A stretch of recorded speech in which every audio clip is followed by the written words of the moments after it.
Right breaking news అయితే చూస్తున్నాం. రాచకొండ పోలీసులు చిన్నపిల్లల విక్రయాలకు సంబంధించి భారీ అంతరాష్ట్ర ముఠాను అరెస్ట్ చేశారు. ఈ ఆపరేషన్ లో మొత్తం 9 మంది నిందితులను అదుపులోకి తీసుకున్నట్టు రాచకొండ పోలీస్ కమిషనర్ సుధీర్ బాబు తెలిపారు. అంతేకాకుండా దత్తత తీసుకున్న 18 మంది పిల్లలను కూడా అదుపులోకి తీసుకున్నారు.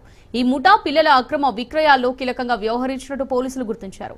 పోలీసుల అనుసంధానంలో ముఠాలో ప్రధానంగా అమూల్య అనే మహిళ కీలకంగా వ్యవహరించినట్టు నిర్ధారణ అయింది.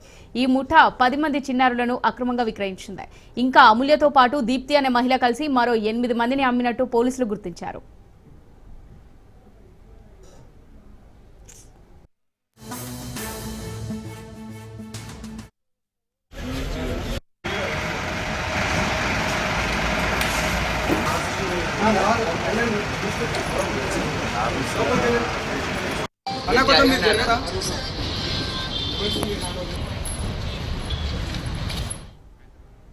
ముఠాలో కీలక నిందితురాలుగా అమూల్య పేరు నిలిచింది. ఆమె అసలు ఆశా వర్కర్ గా పనిచేస్తూ ప్రస్తుతం ఆజంపురా యూపీహెచ్సీలో విధులు నిర్వహిస్తోంది.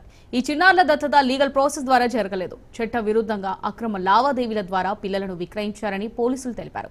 జువైనైల్ జస్టిస్ యాక్ట్ ప్రకారం దత్తత ప్రక్రియ ఆన్లైన్లో నమోదు చేసి ప్రభుత్వ అనుమతితో మాత్రమే జరగాలి. కానీ ఈ ముఠా ఆ విధంగా కాకుండా అక్రమ మార్గాల్లో చిన్నారుల విక్రయాలను కొనసాగించిందని సిపి వివరించారు. మహారాష్ట్ర, ఉత్తరప్రదేశ్, ఛత్తీస్గఢ్ల నుంచి చిన్నారులను సేకరించారని తెలిపారు. చిన్నారుల అక్రమ విక్రయాలకు పాల్పడుతున్న నిందితులపై కఠిన చర్యలు తీసుకుంటామని సిపి తెలిపారు.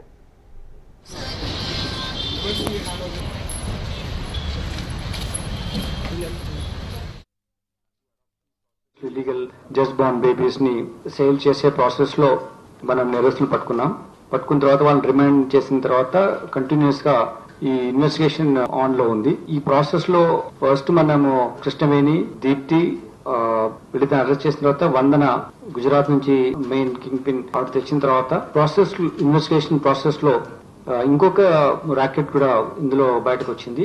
దీంట్లో టోటల్ గా 25 బేబీస్ ని ఇల్లీగల్ గా ప్రొక్యూర్ చేసి ట్రాన్స్పోర్ట్ ఇక్కడ తీసుకొచ్చి వాళ్ళని అమ్మడం జరిగింది. 25 బేబీస్ ని బాయ్, గర్ల్ ని అమ్మినటువంటి ఐడెంటిఫై చేశాం. దాంట్లో ఇప్పుడు మనం 16 బేబీ బాయ్స్ ని, బేబీ గర్ల్స్ ని రెస్క్యూ చేయడం జరిగింది.